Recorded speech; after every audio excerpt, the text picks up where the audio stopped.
Good evening and welcome to tonight's Undaunted, bringing into the news and top stories. I am Oyin Okbala. Let's begin.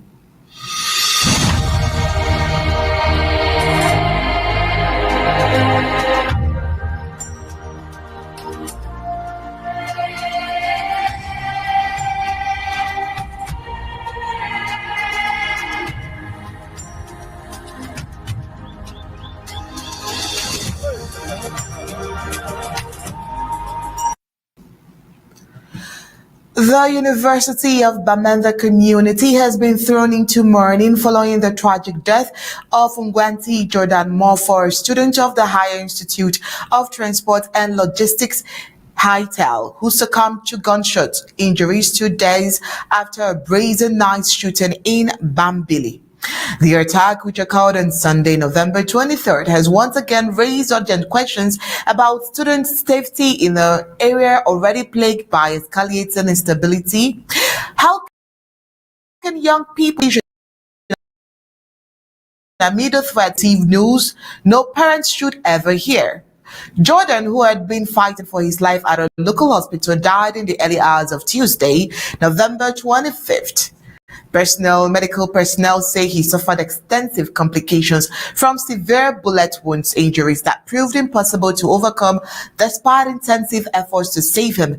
His death has sparked renewed fear and frustration among students, many of whom now wonder whether stepping out at night could cost them their lives. The incident adds yet another layer to the growing insecurity around university communities in Ambazonia, prompting calls for accountability and urgent action. Will this latest tragedy finally compel authorities to strengthen protection for students, or will it be remembered as just another life cut short by violence? All these and more we will try to answer tonight on Undaunted. But first, let's get the prime headlines.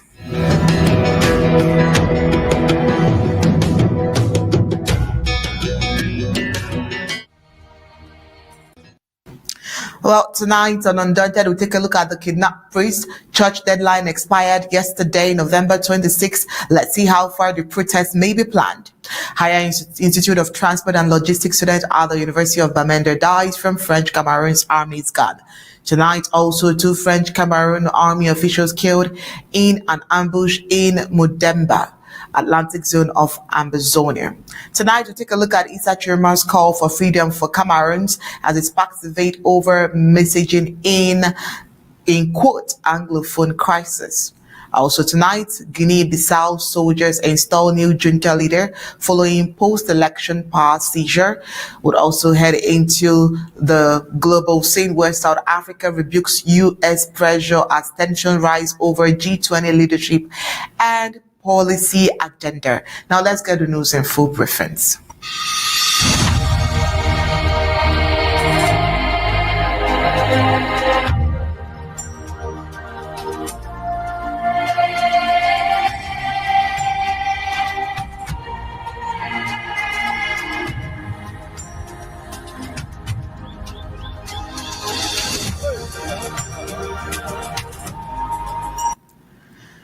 Yesterday, November 26, was the deadline for the release of Reverend Father John Benayu Tata, who was abducted by armed men on the 15th of November and 18th of November, respectively.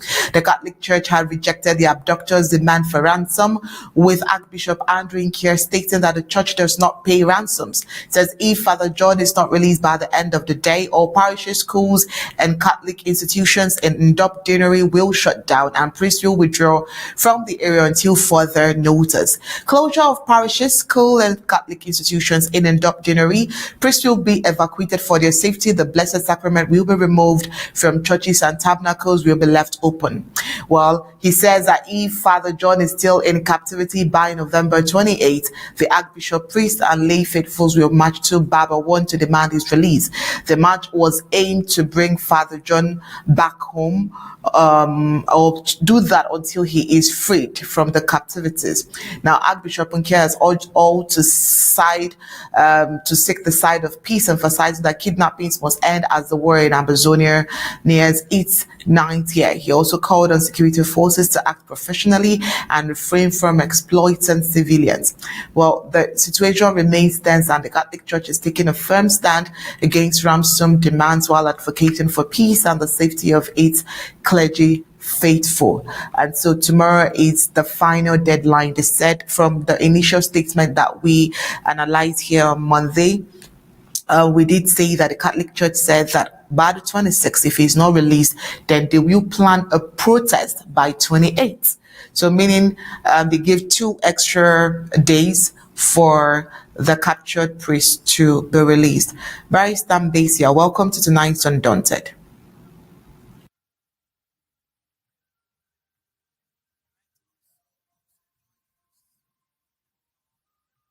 You're welcome, sir.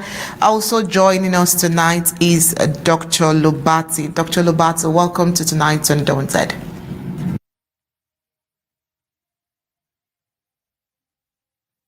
I hope you can hear me well, and we think we'll have a great program. Please, loud and clear. You're welcome. All right, so Barrister Mbeseha, let's start with this, because we started with this report on Monday where you were even pleading with the Catholic Church not to think of closing down churches, because you believe that people also seek some kind of refuge and help from the church as well. But here is the thing now. The deadline was yesterday, and the Reverend Father has not been released, and they are further planning a protest by tomorrow.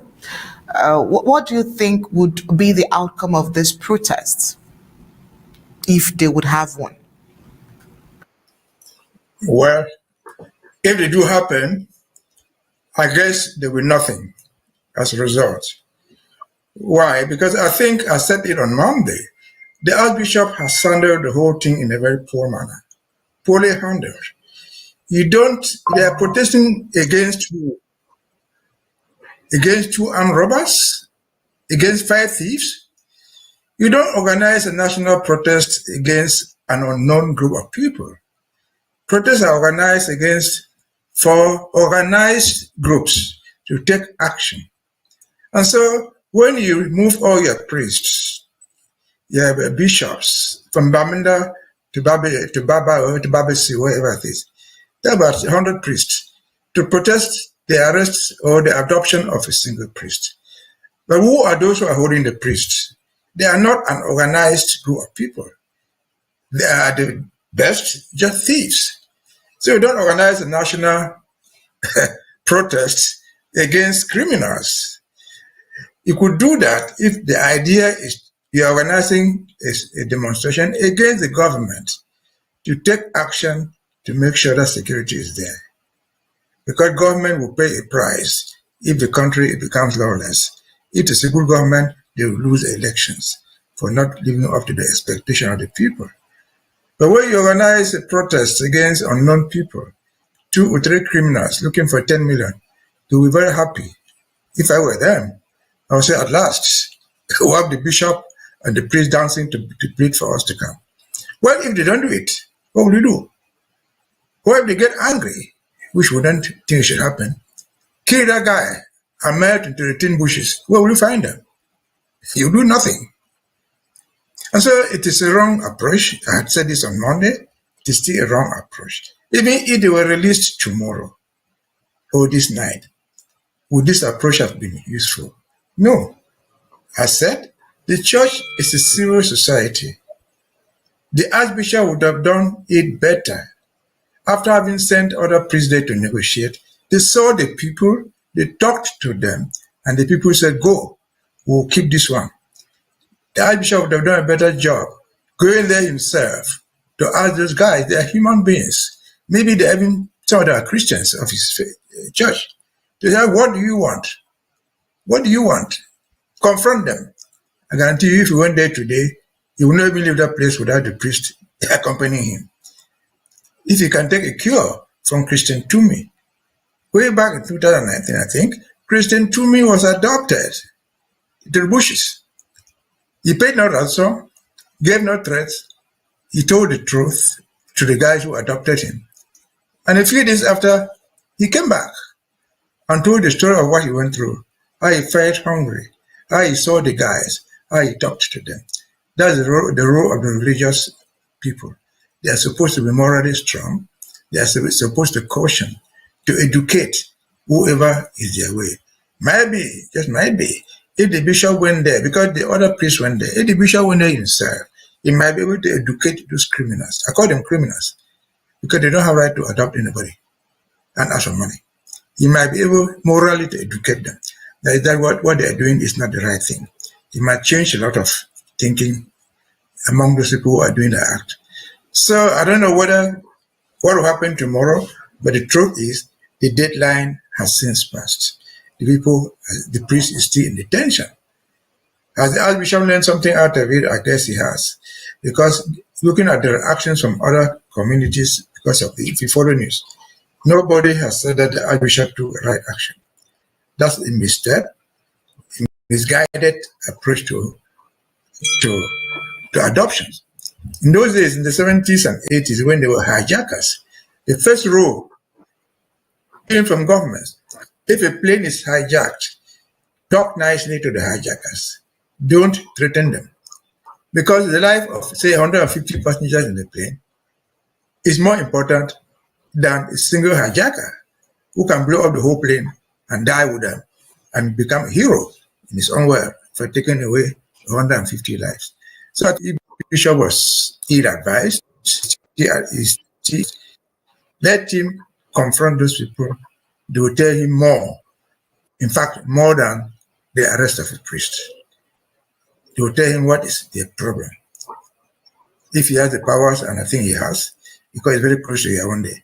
If their grievances concern Yaoundé, he can go and knock and calling out at the presidency is always there and tell him, well, this is what his adopters have told me. That might solve the problem better than threatening them, threatening the church, threatening my own mother, your old father, who just sits in Bambili, trying to go and take communion, hoping to the heaven.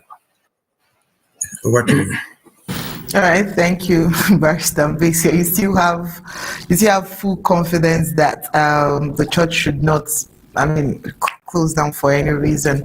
Dr. Lobati, welcome. We needed to give you a background story of where this was emanating from, right from a Monday, where we got a communique from the Archbishop of the Catholic Diocese of Undaunted, where he said that if the Reverend Father who had been kidnapped as at November 23rd was not released as at November 26th, that the church would be, closed down and the Blessed Sacrament taken off and locked up and, all of that.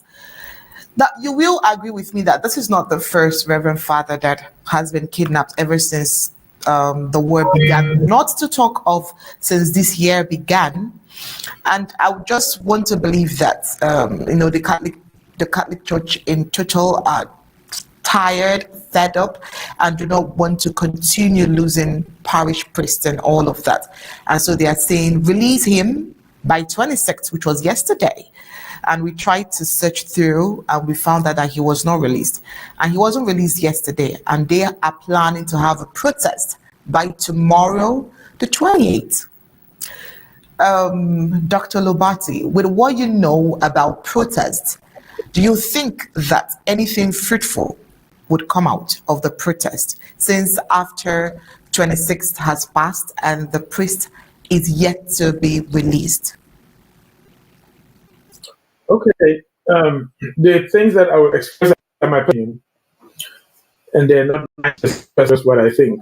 I don't expect anything useful to come out of the so-called protest. First of all, this Archbishop has this himself spiritually. We should be very careful when we talk about and the religious things are very sensitive. But this priest has disqualified himself because he's taken sides with falsehood, with that which is obviously known to be wrong and false. Recently, La République, as you realize, that they stole elections and imposed themselves, and yet ahead and wrote what the Apostolic Nuncio pronounced in the cathedral where he was pronouncing Biya as the president, and the people were grumbling. And basically, this is a man now who basically has disqualified himself. People don't trust him anymore. And he just happened to be occupying that position. He doesn't have any more power. He's disrobed himself. He disqualified, made himself irrelevant. So all those things that he is saying, he's just talking. And people don't trust him anymore. And they don't look up to him as a leader anymore. He's no longer a leader. He's just sitting in that position. I think he needs to be replaced. He probably is trying to seek to be made a cardinal, but unfortunately, if his church makes him a cardinal, the church disqualifies itself as well. But anyway, the other problem is who are the people who kidnapped this priest? People think that they are so-called Amba fighters, but we also know that La République du Cameroun has camouflaged, individuals that put themselves out as Amba fighters and stage events to discredit. So some people believe that those individuals who picked this priest are Paul Atanganji and La République agents who collaborate with the government, and this is just a staged event. And this bishop claims that he will bring the army to storm the place and go fight. Basically, he's made himself a wing of the La République military to go and fight ghost fight as well. So that's my personal opinion. I don't think that anything possible. He has disqualified himself and made himself a laughing stock throughout the population, actually. That's just my personal opinion about it. All right. Thank you so much, Barrister. Well, let's hope tomorrow, whatever would come up tomorrow, we'll definitely get all of the detail. And this week on Undaunted on Saturday, we'll definitely look at all of that. We really would want to see what would come out, because this would look like the first time on Undaunted we are seeing the Archbishop reacting. But then, Barrister Mbeseha, in as much as you're pleading with the church not to consider the shutting down and all of that, do you think, as the Catholic, do you remember them reacting to incidents like this? Have you ever seen the Catholic react to incidents such as this before now? At least since the war started? No, it's not the worst. No, it's not. I'm a Catholic myself. What has happened to that single priest is not even anything compared to the magnitude of the problem that the Catholic Church has suffered in Cameroon in the last 10 years. They killed Bishop Mbala, murdered him. The whole Episcopal Council met, and they agreed that the man was killed. They gave the government ultimatum to investigate. The government has done nothing. That man is dead. That bishop is dead. The government has done nothing. This investigation, nothing. All what we have heard now as of today is that in the trial of this journalist in Yaoundé came out to say, well, that bishop will know somebody who killed him and they named the person. The government has never taken. Before then, a number of nuns, that is Reverend sisters, were killed in somewhere in Dum. Actually murdered. They died. The church did not react in similar manner. Before that, they killed the retired bishop of Garawa, Bishop Plomi. They killed him. The church did not react. Bamenda Archdiocese is behaving for the just adoption of a single priest. They have never. Unfortunately, Dr. Lobati, they did not say, nobody has said that they were Amba boys. They just say unknown men. Are not on that. The bishop has sent people to go and negotiate their release. They have gone there. They've seen the guy. There were two priests who will release all of you, but we'll keep this one. Go and tell the bishop to come. So the people know where the guys are hiding. The people know them, they know them by their faces. And so, the way he does.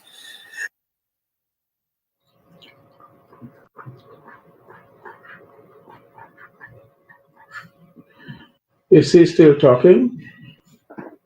network is frozen a bit. Oh, All right, Dr. Lobati. What I was asking him is if the Catholic has reacted in this manner. Of course, incidents that are worse than this, just like the barrister was trying to explain. Please, maybe I'm not getting me. barrister. Are you still getting me? Well, we're not getting you. We weren't getting you, but just hold on for us. We'll definitely come back to you. Dr. Lobati, I was asking, has the Catholic reacted in this manner, at least since the war in Ambazonia started? well, not as aggressively or like this bishop is doing. I mean, when Cardinal Tumi was picked up, the Catholic Church was a little bit more diplomatic and advocated for the cardinal and other people who were picked up, and eventually he was released. But this other bishop has been more radical, more outspoken for the government, which is hurting the feelings and the sentiments of the people of the children of Ambazonia or the former British Southern Cameroon, and it's a tragedy because he himself is also one of them. Maybe his conscience has been bought off, so he doesn't have a freedom to speak more. When he was in Manfred, when the revolution started and the ecclesiastical diocese of Bamenda spoke, they wrote the truth. They sent a document listing all the grievances of the children of British Southern Cameroon, Ambazonia to La Republique Cameroon, and even gave suggestions of solutions to the problem. At that time, some priests, like Barrister was mentioning, were even killed in Manfred and other places. He said that, but eventually they co-opted him and he started working for La Republique, came out and started converting some people that were advocating for the liberation of the children of Ambazonia, laying his hands on them, blessing them. People believe he gave them bribes as well, and converted them to start speaking on behalf of La Republique de Cameroon. And since then, he's a different person. He's not saying what the bishop and what the church was saying as truth before. He's now a militant of the CPDM masquerading as an Archbishop of Bamenda. That is how I see it. So they have acted, but this is an individual who is going out of line. All right. Thank you so much. Barrister Mbeseha, you were saying something before we lost you, and by the time we were back, we were already into some other discussion. So you would want to finish up talking about the reaction of the Catholic Archbishop at this point. Barrister Mbeseha, are you still with us? Yes, I'm right here. I don't know what's going on. Are you getting me? Yes, but I think your network is not happy with us this evening. All right, so I was saying that you were giving us some of your reaction as it regards to the reaction of the Catholic Archbishop at this point, and we're trying to find out if this has been the worst that has happened to the Catholic Church. About it.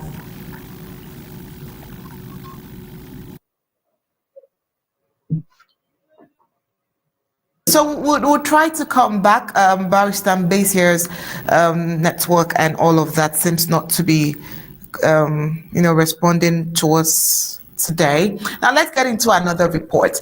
A student of the Higher Institute of Transport and Logistics at the University of Bamenda has died from gunshot wounds sustained during a shooting incident on the night of Sunday, November 23rd. The victim, identified as Nkwente Jordan Mofor, reportedly passed away in the early hours of Tuesday, November 25th, at a local hospital where he had been undergoing intensive treatment. Medical sources say he succumbed to complications from severe bullet injuries. Well, according to information gathered from locals and community sources, Quente was shot alongside two other young men at a nightclub in the Corners neighborhood of Bambili. Witnesses claim the shots were fired by members of the Cameroun security forces, whom they allege were conducting operations in search of suspected, in quotes, separatist fighters in the area. Now, these claims have not yet been identified and independently verified, and officials have not released a statement regarding the incident. The two other victims who sustained injuries during the shooting are reported to be responding to treatment, through details regarding their conditions remain limited. News of Nkwente's death has triggered shock and grief among students of the University of Bamenda, many of whom described him as hardworking and well-liked within the Hightel community. Students, leaders, and residents are calling for a thorough investigation into the circumstances surrounding the shooting. As of now, authorities have not publicly commented on the incident, and it remains unclear whether an official has been launched. And this is what Barrister Mbeseha says all the time. You know, when two elephants fight, you know, the people suffer. A young man has just lost his life just because the colonial army are looking for separatist fighters. And I wonder if separatist fighters live within the people. You know, this is not just the very first time. It happens all the time. There used to be a time when they go to bars and innocent men would just be losing their lives. And now he's a student. How will the family feel? Friends, colleagues, associates, and everyone he surrounds with all of a sudden loses his life. Dr. Lobati, this is a very sad report. This is not even the first. This is how we see the reports on a regular basis. Young people losing their lives, all in the search of looking for separatist fighters. And then the same separatist fighters, or probably the own gunmen, will still go around terrorizing people and terrorizing churches. And this military or the gendarmeries do not go ahead to capture them. Yet innocent lives are lost on a regular basis. Dr. Lobati, let me hear what you have to say. Okay. It's very interesting indeed, because when I give my opinion on this, it may sound a little bit strange to many people. All of this is all carried out by the Republic government. Even the so-called shooters, the so-called separatist fighters, those are La Republic agents. And they are organized and led there by the Republic and pretending to be going to catch them just to implicate our people, tarnish them, and cause harm or give a bad reputation of the people. Now, I had said in some previous programs that a French ambassador in Niger published a book in which he said the French emissaries to Africa were sent to implant terrorism in Africa. This is a deliberate action done by the French, who control the Republic military, and they have searched out and are equipping and using individuals that they are calling separatist fighters, and that they claim that they are the ones causing all the havoc in the society, and that is not true. Those are not authentic children of the former British Southern Cameroun or the children of Ambazonia who are seeking to be allowed to live freely in their own homeland. So they say this the public claims that they are going after them, and in the process they are killing our people, which is what also the French want. They said they want an Africa without Africans. So when so-called separatist fighters are killing the Republic agents, and the Republic agents claim they are killing separatist fighters, what you realize is that Africans are killing Africans, and we're having less and less Africans on the African continent, so that they hope that eventually we will finish ourselves off and they'll just our resources. Personally, I don't believe that those are the people who went around and did such a thing were authentic children of the former British Southern Cameroun who are asking for their freedom.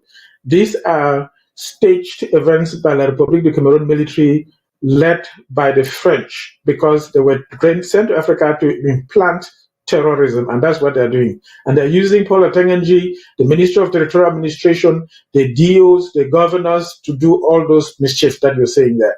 Those are staged events. All right. Barrister Mbeseha, this looks like a regular, report for analysis almost on a regular basis. We see this happening. And I know I would always say, and you would also re-emphasize, that these are just a few of the highlighted reports that are brought to the fore. There are so many other lives that are being lost that are not even recorded. This is just one of them. A student. his dreams, all of the career path, the future has just ended. Let me get your thoughts, sir. Well, my thoughts are a little bit different from Dr. Lobati's. Let us get the context. This is happening in the university in Bamenda. That is a state university. How did the Anglophone program start? It started at the University of Buea. That's a state university. In all, the state has about 10 universities of their own, or 11. And so why are these acts repeating themselves only in the so-called Anglophone state universities? If in the security at all, a place that should have the best security in town, like Bamenda, is around the university. In Buea, it's around the university. But these are places where the government officially, their official security agents, break into the university campuses, they break into the hostels, rape the girls, beat them up, and nobody holds anyone accountable.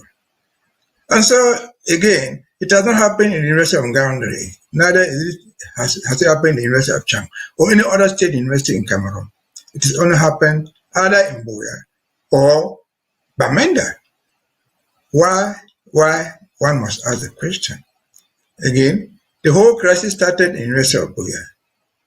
Organized armed robbery of the university by state agencies authorized by the government, because nobody has been held accountable. Until today, nobody is answering for it.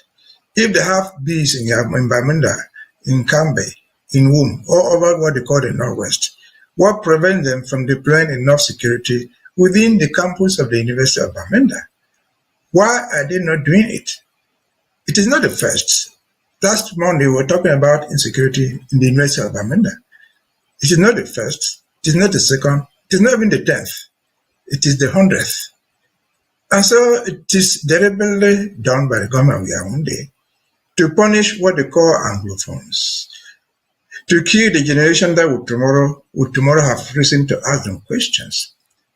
Otherwise, let them explain the reason why there is no investigation. Why, if any investigation is promised, no results ever come out? Why, if any results ever come out, who has ever been punished for this violence against the youths of the University of Bamenda or the University of Buea? So I think I don't even want to go blaming France or blaming the colonial master. No, France might support them. But the real actors on the ground, those soldiers who shoot and kill our people, are not Frenchmen. They are Cameroonians. They are Bulu people trained in Yaoundé. The ministers who give the orders are Cameroonians. They live in Yaoundé. Atanganji is not a Frenchman. And so these people must be accountable for what they are doing. This is, in fact, genocide. These actions are geared towards individuals who belong to a community called Anglophones that we call Ambazonia. And so it is not a mistake. It has happened before in Bamenda University. It has happened several times there. It has happened in Buea. And again and again. The question is, why are these acts repeated in state universities only in the Anglophone zone? These are state universities. So these people must be held accountable. Just like Mr. Wilbur said, in this case, when inaction becomes the rule, criminality will flood the streets. Criminality will go into your bedroom because no one is asking, no one is being held accountable for whatever he or she does. And so the blame to me is laid on the feet of this people in Bamenda, the governor, who is supposed to be the president, the representative of the president, the commissioners of police of station, the generals, and so on and so forth, who are supposed to be security officers. They should be answerable to the people. If they are not protecting them, something is wrong somewhere. That's something, according to me, is that it is because they are Anglophones, how they call us. Over to you. All right, thank you so much. Still on the sad reports this evening, armed men on Tuesday, November 25th, 2025, ambushed two security officers traveling on a motorbike, killing adjutant chief and gendarmerie Jufak Ivan on the spot. The attack occurred in Ambazonia, authorities had confirmed. The incident came shortly after a separate attack in Mundemba in Ambazonia, where a soldier identified as Bolgam was shot dead during a raid on the Mundemba Technical High School. According to local sources, the soldier was inside the classroom when unidentified gunmen stormed the facility and opened fire. These killings add to the ongoing security as the armed conflict in Ambazonia centers its ninth year. Civilians, clergy, security personnel, just like we've mentioned, continues to face heightened risks amid persistent clashes between armed groups and the colonial forces. Authorities have not yet issued statements on the latest attack, and investigations are underway. But one question is, what was a security, a gendarme, doing in a classroom? That is one question that I'm just trying to get the answer while going through the report. What would have happened? What would you think, gentlemen, that would lead to a gendarme being found in a classroom that would make the open fire between the armed men and the unknown gunmen, according to how the report puts it, for the unknown gunmen to shoot, and then vice versa? And what happened to the students that were in the classroom? You know, it's so funny that the wars has been led into schools. It seems like some of them even take refuge in schools, which is one of the reasons I believe the government of Ambazonia is saying, if the insecurity is heightened just like it is, students should stay at home. Parents should ensure their students are home for them to be safe. Students who are in school get killed and no one knows about it. Students who are in technical schools, secondary schools are also getting killed. It's just so terrible that a soldier would get into a school and killed in a classroom, and that's just it.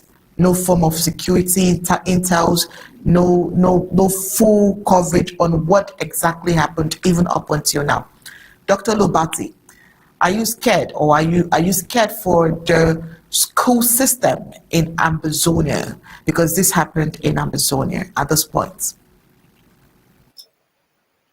I don't know that I will use the word scared, but that is a tactic that La Republique has used to destroy our education system, because it was a very good system and they didn't like it because it was doing well. I'll read again segments of the book that was written by a French ambassador that was banned by France, so we know the context of where I'm coming from. He said this book was banned, written by the French ambassador to Niger, Sylvain Ite, who revealed terrible secrets in their policies towards Africa. He says, we were sent to Africa to establish terror, to do education, communication, provide vaccines that destroy the fertility of the Africans and the future of Africa, not just for mining resources. And then he says that we were trained to eradicate the black race because we want Africa without Africans. That book was banned by the French government. And that is the mindset of French diplomacy in Africa. And usually the embassy controls the politics of the nation. So like in La République du Cameroun, the French embassy controls the presidency and the politics of the country. And this policy is what they use to do the mischief that you see them doing. And in Cameroon in particular, the English speaking have been a headache to the government because they had a better education system and they have insisted on truth and justice and efficiency and good education. And they have done everything to destroy it, which is why they started the genocide against our people, guided by the French. And what they did was they totally destroyed our education system. So that even the school that you're talking about, if the army is in there, what kind of education get in that school? First of all, you have very few students going there. The teachers themselves are frightened. What kind of education in this modern world can a child get in such a place where if they happen to succeed to come to, say, to the United States or go somewhere in Europe, they will use that education to survive in this modern world and economy? the education system has been destroyed, which is what they wanted, which is what the French say they want to do. The military has been going to the schools, taking the schools to stay in there and live in there while they cause mischief. They bring some mattresses that they sleep on benches in those schools. They rape girls. They take people's daughters and wives and go and rape them in those schools and do a lot of mischief, torture students, kill some, bury them behind those schools. And then now the people that claim and kill that military, there could be genuine individuals in the community who are afraid of their lives and in self-defense attack the military guy and kill him. Or even like the Republican stage an event where one group first fight La Republique du Cameroun, and the end result is an African is killing another African, which is what these French want. We're killing each other, claiming that one is from La Republique du Cameroun, this one is supposed separatist fighters, and Africans are killing each other and reducing the population like they want. Anyway, I don't have any great hopes in such schools because the education that we're thinking about, you have to learn to survive in the modern world economy. And we are even getting to the stage where we're going to have artificial intelligence improving on our performance, not only in the academic world, but also in the business and professional world. If you study in such a school with military holding guns and going around raping students, you can't survive in this world. So there is no hope there. Not that I'm afraid of anything. That's what they wanted to do, and that's what they're doing. That's how I look at it. I still stand on the document that came out from the French ambassador. All right. Barrister Mbeseha, Dr. Lobati said something that caught my attention. He said that there's a possibility that the people, maybe people who are scared, may have just seen the military around their school and maybe reacted or something. That could also be because one question that I asked strategically here is why would the military be in schools? Why would they be in the classroom? You know, but I'm sure you would also have your thoughts on this. What would you have to say about this incident? Well, in addition to what Dr. Lobati says, I can add this. Now, remember, this is happening in the context of the Ambazonian War. There is generalized insecurity around the country, including Mundemba, which is very, very royal. And so if the soldiers are found in the school, there are only two possibilities. The first possibility is that they are sharing the school with the students because they have no camp of theirs. The second possibility is that they are sent there directly under the pretentious belief that they are trying to protect the students from Ambazonian fighters or whoever they might call it. Either way, they have failed. If that is the goal, why they are there? The truth is, worldwide, it's not possible for any government to put a policeman, a soldier, behind the back of every single child going to school. You cannot secure them by putting a camp there. You cannot come and sit there and pretend that you are trying to protect them. Because after school, for example, what happens to the children? They have to walk back home. Who protects them on the way back home to their homes and their compounds? It's impossible for the government to protect them. And so that is out of touch. Or what is very common is that they are just hiding there to take advantage of the community, extort money from them individually, rape the women they can find. And that's the price of, that's the booty you get from going to fight a war like that. Because there are only two. Why only two? Who deployed them there? By the military rules there. You don't send two people into the bush. It's not a battalion. It's not a company. What are these people doing in the royal area there in Mundemba? They are either trespassers themselves, self-made security officers, or unauthorized to be there. If authorized, they are doing the wrong thing. And then again, in a larger context, we were talking about University of Bamenda a few minutes ago. If that is happening in Mundemba, far, far away from Bamenda, what does it tell you? It tells us that there is no place in Ambazonia where anybody is safe. The generalized insecurity because of the war. These soldiers were not there until they declare the war on us. And so if no place in southern Cameroon is safe, above all Mundemba, that's the division of the prime minister. If there must be security, they should have it first. If they are not safe there, it means the problem is out of control. They either go to the conference table and resolve the issue, or they will bear the pains of all that. They will take away their corpses, go bury them wherever they come from. The Mundemba man, the native who lives there, will live in his house. He will remain there. And so the more they send them there, let them count on the fact that they will get more corpses coming back to their own homes because of the war which they themselves declared on us, because of the war which their own president told the world that would end in 2 weeks. It is now 9 years, it has not ended. That's the practical reality of Ambazonia. Whether it is Mkambe, whether it is Mundemba, whether it is Manfe, whether it is anywhere in Ambazonia, no person is safe. No soldier is safe. They are a legitimate target. Take them out because they are not supposed to be there. They are trespassers. They are criminals. And this will only end when the government comes to the table and negotiate the terms of the end of the war. As simple as good morning. That's it. Over to you. All right, thank you so much. And with that, we head into the neighboring French Cameroons. Now, former Cameroonian government minister Issa Tchiroma Bakari has drawn public attention with a recent appeal urging people from the, in quote, Anglophone region, that's our Ambazonia, to join him in pursuing what he describes as freedom for Cameroons.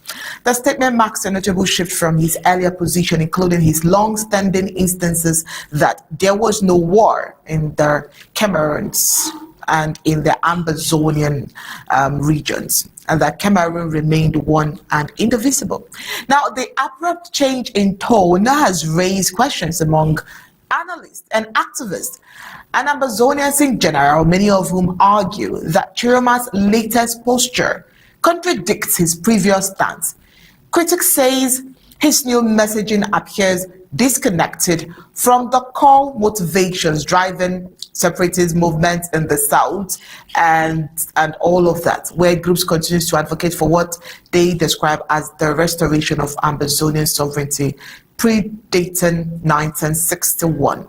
Observers also note that recent adoption of English by Tchiroma and other officials, including the newly appointed Judge Alice Combe, during public appearances, while some interpret this as an effort to connect with Ambazonian communities. Others view it as a political strategy aimed at reshaping public opinion without addressing long-standing grievances.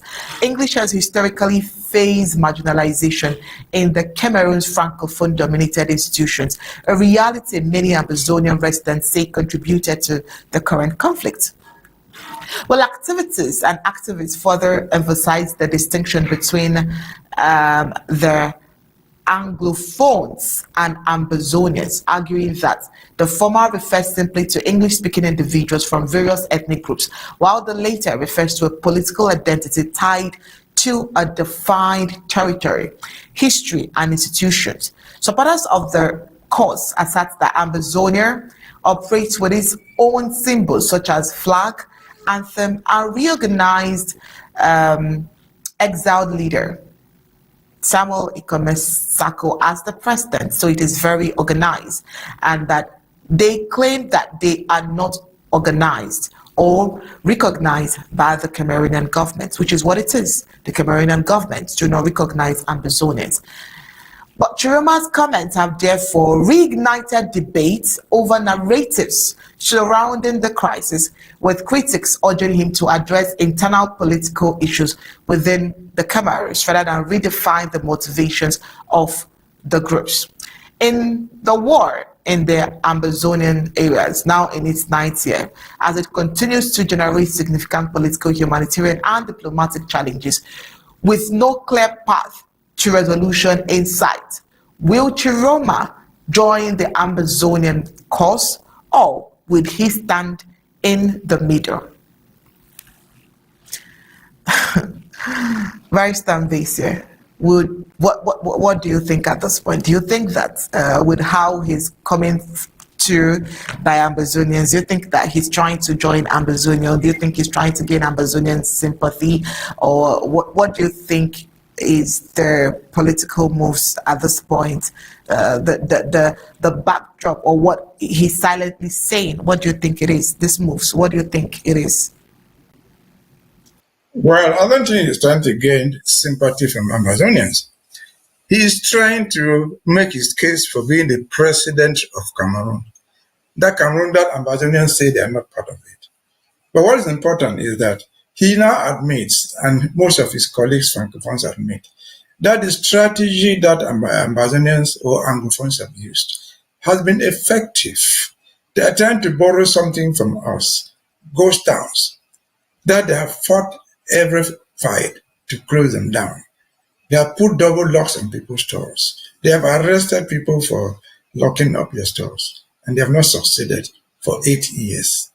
And so that he has learned a lot from us. No matter what he said in the past or did in the past, the truth is he is now facing the reality of the game. And he's telling the world that Ambazonians have a strategy which is trying to borrow from us. I don't need to criticize him until he sits in a 2D. When he sits in a 2D as the president of Cameroon, then we can talk issues. Whether he likes it or not, I've said this 1,000 times on this forum, he would come to negotiate with Ambazonians. Not on his own terms, but on agreed terms, including the international community. That's what it is about. Issa Tchiroma, I said 2 days ago, is bigger than Cameroon now. And we're learning a lot of things also from him. He has appointed a spokeswoman, who sits in Douala there. She gives press conferences. She circulates around town and makes speeches. But if the Ambazonian government was to appoint an envoy, not even to live in Yaoundé, to live in Boya, they will arrest and kill that envoy. Why are they not arresting Alice Kom, who is talking for President-elect Tchiroma, that the Atangangis believe that he's an intruder, that he's an illegal guy, he's a criminal, but they are unable to arrest his spokesperson. And so that is the difficulty that they have faced. That is the advantage that we have. That, at least for the first time, what Francophone politicians, among them their president-elect, learning something from Ambazonians to prosecute his own case. Now we call for Ghost Town. They have been there for 8 years. He has come to join us because he says Monday, which is a natural ghost town, and Tuesday, is he borrowing something from us? I think so. Why did he not say Thursday, Friday, Saturday? He included Monday at the very least, because he knows that by Monday, Ambazonians are on a permanent lockdown. He can use that Monday permanent lockdown in Ambazonia to say his case to other people, that the population of his country, which according to him includes Ambazonia, is on the lockdown. And so again, it's funny and interesting to see how they behave. Politics is a game where people hide, but there's no hide and seek there. They are now X-rayed. Tchiroma is now X-rayed. All of us know, he himself knows what he has done in the Cameroon politics since the 1990s when he joined politics. What he has said about Ambazonia, what he did not say, but what he said. But we now know what he says today to contradict and accept officially that what he said yesterday was wrong. Is he alone? I don't believe so. Other Francophone Cameroon politicians, including Paul Biya, who is supposed to be sitting in a 2D palace, are also now, I believe, admitting that what they said yesterday was wrong about Ambazonia. Ambazonia is real. It's not a fiction. You will have to swallow that bitter pill, accept it as Tchiroma has said, and then come to meet us and say, how do we solve this problem? Then we'll iron out our differences officially, not privately in Canada, not privately in the 2D, not privately in Brazzaville. No, that's what it is. Welcome, Mr. Tchiroma. Thank you for borrowing from us. But we thank you for acknowledging something that none of you has ever acknowledged before. That's my contribution. Barrister Mbeseha. Dr. Lobati, ever since the elections, the election results did not go to Issa Tchiroma Bakari. He's been on different moves, and Undaunted here, we've been updating Ambazonians on those moves. The latest, which is this, is the fact that he's asking Ambazonians to join his cause. And of course, he's also given ghost town, what did he call it? He called it a day of mourning, declared a day of mourning. And well, I don't know, the body language seems to be different. But Barrister Mbeseha thinks that the body language is neither here nor there. But it says a lot of things. What can you say the body language of Issa Tchiroma is saying at this point? Do you think he wants to be for Ambazonia, or you think he just wants to borrow until he can gain a standpoint to stand on? What would your thoughts be on this issue? Issa Tchiroma is not for Ambazonia, and he's playing according to the guidelines given to him by the French. I've said it before. I'll try to bring it out again. I know many people keep saying I keep going back to the French. He's just saying he's a chameleon who is basically that he was given. Issa Tchiroma graduated from school as an engineer, and Ahidjo co-opted him into, well, let me put it, administration. He was controlling the government, controlled by Douala, when Ahidjo eventually transferred government to Bia, and then when eventually the people who were Muslim were supporting Ahidjo in their little differences, the Bulus basically picked up the Muslims and locked them up, killed a lot of them at Mfu and other places, and they were urinating into his mouth until around 1990. They had basically humiliated him well enough that he was willing to work with them. They released him and used him to form first what they call the UNDP that Bello Buba came and took away from him, and they were almost going to sideline him, and then he formed this other group to be a part of the government. And since then, he's been in government and been working with the government and eating with them for over 25 years. And he used to be government spokesperson when they claimed that, when he said that government had not killed anybody in Ambazonia. So that's what he is when he knows that La Republique was going around killing our people in the genocide that has happened. Anyway, if people remember, if you would go back and look carefully, before he resigned from what is called the government to say he's running for president, he went to the French embassy and met the French ambassador.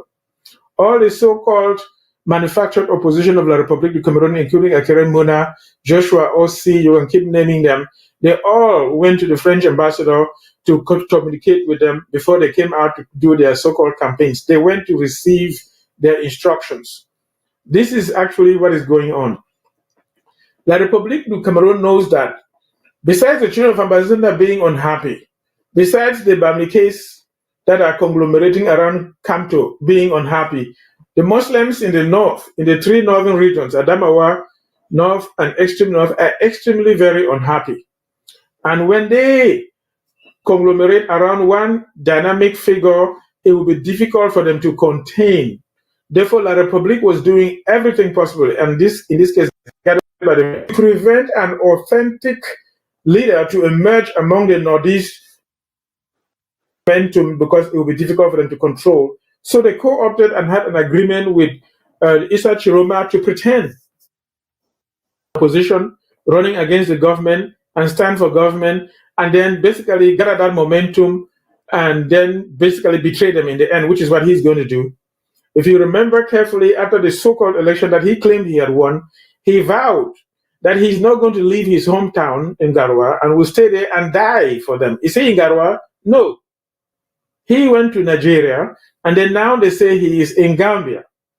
And what happened, they kept dangling and claiming that La République, after stealing the elections, they were trying to negotiate with him and offering him 80 billion francs to become prime minister in the new government of national unity, and claimed that he was refusing.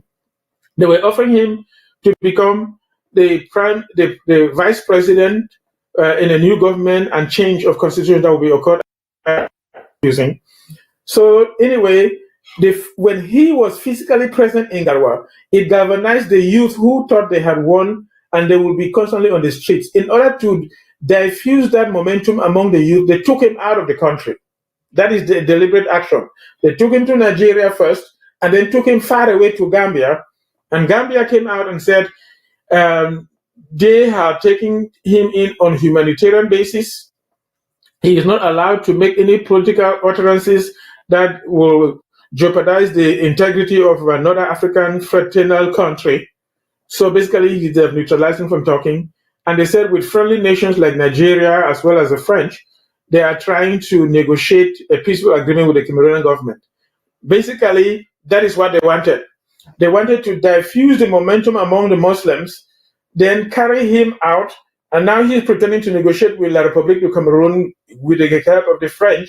And at the end of the day, they will come out one day and claim that they have come to an agreement, and you'll find him back in government, and the French will still be in control, exploiting the resources of the land, which is what I had said before. This is the playbook of the French. It started well before he defected from the government and running for vice president. This is just what they had already planned.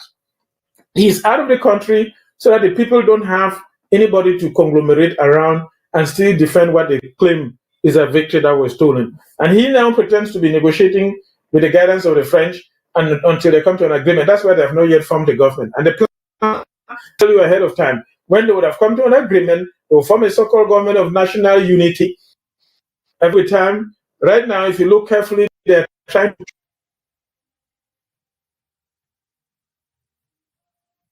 his son is advising his father behind the scenes. When well organized, then they will come out and claim that Biya is no longer competent, either by death or otherwise, and then they will immediately push his son in the leadership position of the CPDM and rig elections like they would normally do and put his son as president of Cameroon. They could not do it this time, so they used the old Biya, and then they will be able to accomplish it then and continue the rigging like they have always done. La République has never had any true, free, and fair elections in its history going back to the 50s. So what Issa Tchiroma is doing is not strange. He's acting on the guidance and leadership and the playbook of the French to retain Cameroon under French control so that it does not go the way of Sahel like Burkina Faso, Mali, and Niger. They did the same thing in Gabon by the coup and removing Ali Bongo. They did the same thing in Chad by faking a military uprising where they killed the former president, somebody from his household to be president, and rushed was a so-called coup. So this is they just want to make sure that they contain the change in Cameroon, and the French will continue to control it. That's just what's going on there. Nothing strange is going on. Base here. So we also noticed in the report that he's going around speaking in their language that Ambazonians do speak, not in the French language, but in the English language. And so what do you think that is trying to form? Exactly the fact, with a point or pointing to the fact that he once denied that there was war in Ambazonia. He was once against whatever Ambazonians believed in. And all of a sudden, he's beginning to communicate in the very language that Ambazonians are known for and calling on Ambazonians. Do you still think with all of this put together, he's not trying to find a way to belong to Ambazonia at this point?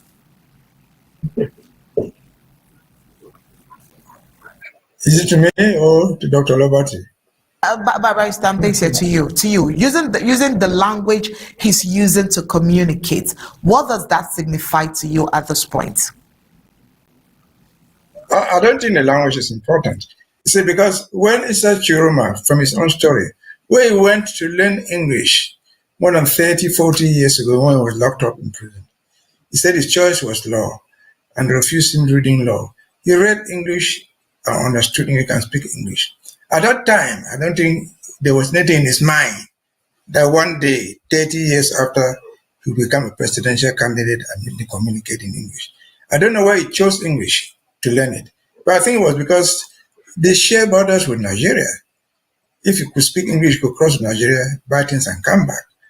But now, as a presidential candidate, according to him, a president-elect, according to him, of a country which is bilingual, can he speak the both languages? He's free to. That's not our problem. Would that make any difference just because he's speaking English? I doubt it. I doubt it very seriously. If Mr. Paul Biya starts to speak the best grammar from the Queen in England, it will not change what people think about him. So Issa Tchiroma can speak his English. He's not even alone. I didn't even know that Alice Com, who is not Issa Tchiroma, could speak such good English. She speaks good English. She's a lawyer. She lives in Douala there. But until this crisis came, I never saw Alice Com speaking in English nowhere. But they are being cut off. He might want to internationalize his course. If he's in the Gambia today, Gambia is purely English. He can speak the language there. But as far as we're concerned, would the speaking of English have changed anything? To me, not much. Absolutely not much. And again, when he learned his English, he chose a good thing to do. Because he wanted at least to communicate around the world. Because English is the most spoken language in the world. But today he's a politician. He might think, just say he might, think that his use of language, English, might be able to help him. I doubt if it will help him.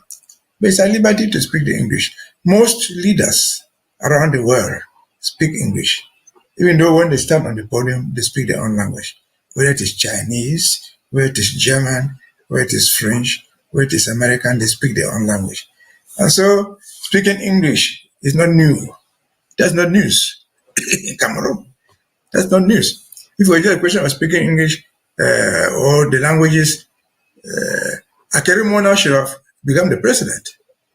Because you know how to speak English, you write in English. You know how to speak French, you write in French. So he's a very bilingual candidate. But what was his score at the elections? Probably 0.00%. So language might influence people, but to me, language has no meaning to me. Over to you. Thank you so much, Barrister Mbeseha. Dr. Lobati, do you also agree that language, the use of the English language here when speaking to people, that language has been at least a little challenge here? Do you think that it's not a strategy for Issa Tchiroma in any way? Of course, it's a strategy that was given to him by the friend him. I'm giving you a lot of information here. You may ask me, where did I get my information? The French have told him that if he can do everything possible to keep Ambazonia within the Republic of Cameroon to remain what it was before this war started, will give him the positions that they have promised, and then form that government of national unity. So all of this is an effort to give the Ambazonians, the children of former British Cameroon, the impression that he is sympathetic to our cause. They will look into our case and make us feel comfortable with him, like change is scoring, and then eventually we will remain back under the control of the French. That is one of his assignments. First of all, I applaud him for being bold enough to speak in English. Biya is ashamed of speaking in English in public. In private, Biya speaks in English. When he speaks to individual diplomats, I've heard him, he speaks in English, good English too. But in public, he's ashamed, as if speaking English is touching something leprous. So I applaud him for speaking in English. I applaud the lawyer for speaking English, and I applaud many different languages as you can speak. I mean, I speak 3, English, French, and German too. So we applaud everybody for speaking as many different languages as you can speak and write. But all he's trying to try and woo us to think in our favor so that he can keep us back under French control. That's what's going on there. That's my personal opinion. All right, thank you so much. Thank you so much, sirs, for coming on tonight. Undaunted is at this point that will let you go, knowing that on Saturday will be a better time to have enough conversations on all of the issues that will be brought to the front burner. Thank you so much for coming on tonight, Undaunted. Thank you. So much. Now, when we return from the break, we'll head into Africa, where the Guinea-Bissau soldiers install new junta leader following post-election power seizure.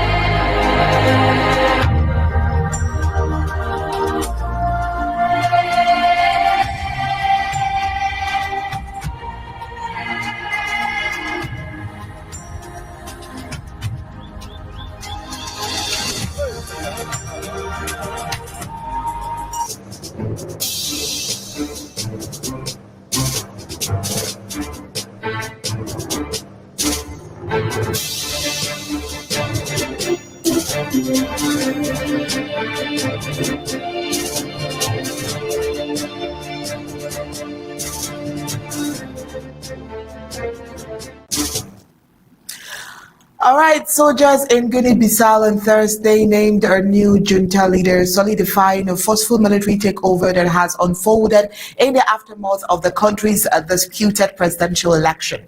In a declaration broadcast on state television, the military high command announced that General Hota Intaa has been inaugurated as head of the newly formed military group government, which will preside over a transition period expected to last 1 year. General Issa, who previously served as the Army's Chief of Staff, was introduced as the officer chosen to restore stability and safeguard national unity after what the military described as a worsening political atmosphere. He is known to be a close ally of ousted President Umaro Sissoco Embalo, raising questions about the junta's internal cohesion and the direction of the transition.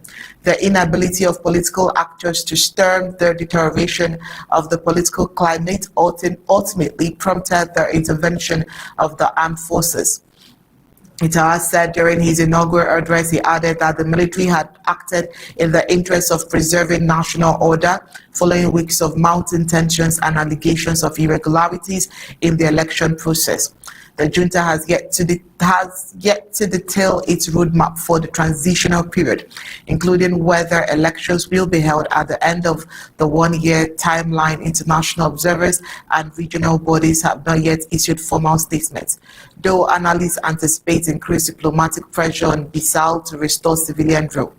The latest power shifts add to Guinea-Bissau long history of political instability marked by repeated coups, military intervention, and contested elections since independence in 1974. When we return right after the break, we'll head into across the globe, where South Africa rebukes the U.S. pressure as tension rise over G20 leadership and policy agenda.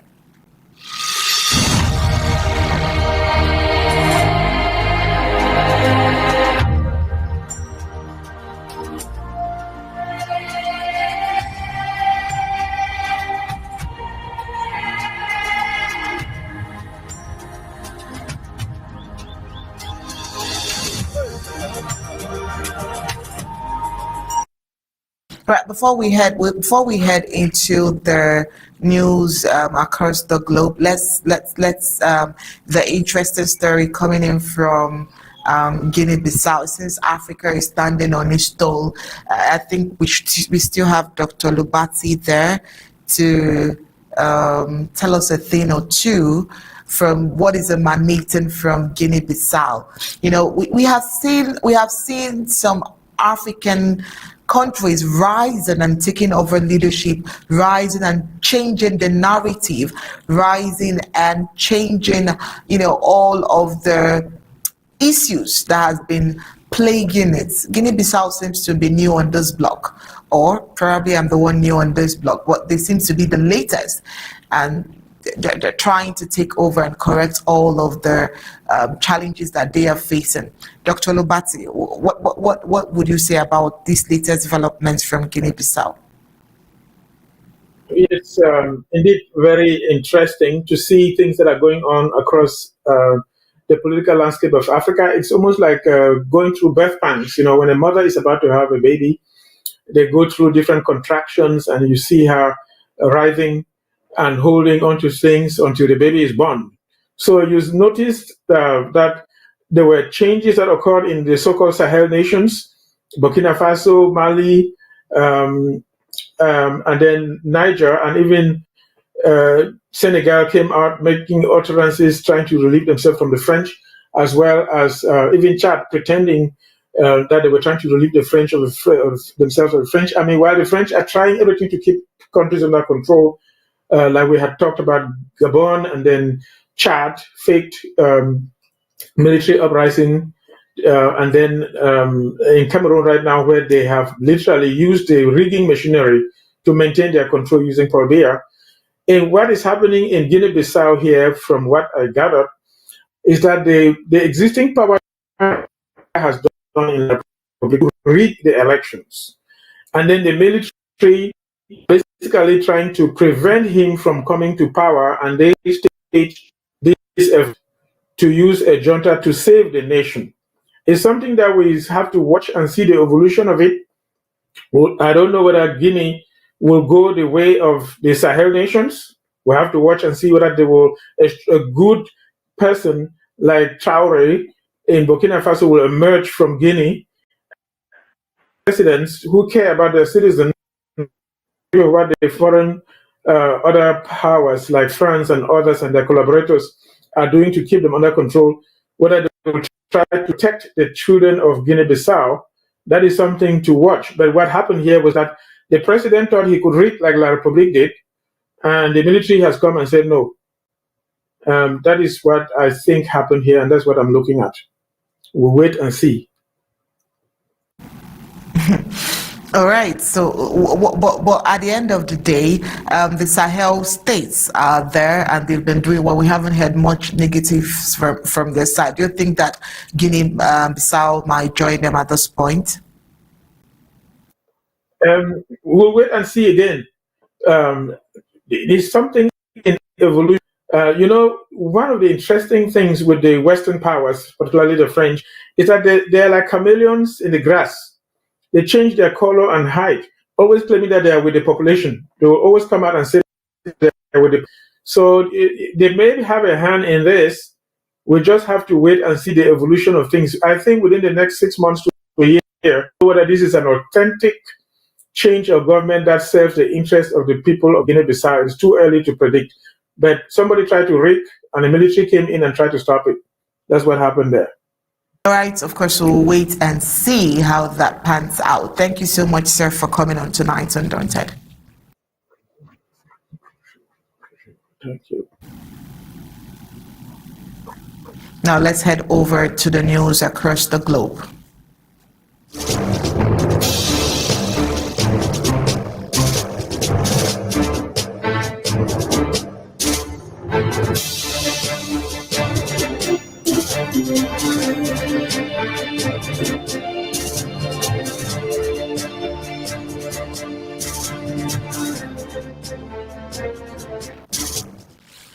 South Africa has pushed back against pressure from the United States over the handover of its rotating presidency, deepening diplomatic tensions between Pretoria and Washington, according to an embassy official. South Africa rejected a U.S. suggestion to shift the venue or symbolism of the ceremonial transfer of leadership. Instead of accommodating the request, Pretoria proceeded with the ceremony as planned at the South African Foreign Ministry building following the conclusion of the summit. Officials emphasized that South Africa, as a full member of the G20 bloc, does not require a formal invitation to participate in or preside over G20 events. An assertion interpreted as a direct response to U.S. insinuations that the country's role should be reconsidered or constrained. The final declaration from the meeting, which placed heightened emphasis on issues important to developing countries, including debt relief, trade equity, and climate financing, went unsigned by Washington. The White House publicly criticized portions of the agenda advanced by South African delegates, particularly the sessions addressing climate change, arguing that elements of the text conflicted with the administration's policy priorities. The dispute marks the latest flashpoint in a deteriorating relationship since returning to office earlier this year. President Donald Trump has repeatedly targeted South Africa, characterizing its foreign policy as anti-American and accusing the government of aligning too closely with U.S. rivals on the global stage. His administration has also taken issue with domestic economic and social reforms aimed at addressing apartheid, inequalities, especially efforts designed to broaden economic opportunities and political representation for South African black majority. Analysts say the friction could complicate U.S.-South Africa cooperation across a range of issues, from trade to regional security, at a moment when Pretoria is seeking greater leadership amongst global South nations and a more assertive voice within multilateral institutions. That's it for tonight on Undaunted. But before we go, let's take a look at the stories that made it to the headlines.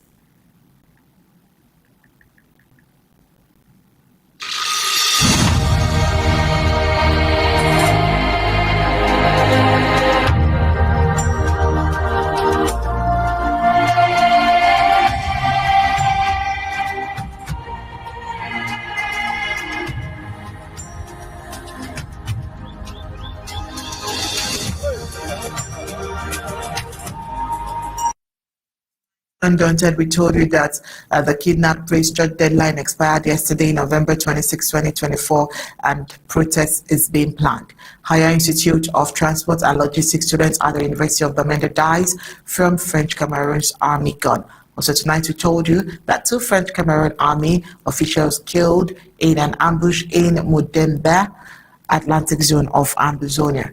Also, Issa Tchiroma's call for freedom for Cameroon sparks debate over massaging in Anglophone crisis. On the African scene, we told you that Guinea-Bissau soldiers install new junta leader following post-election power seizure, and South Africa rebukes U.S. pressure as tensions rise over G20 leadership and policy agenda.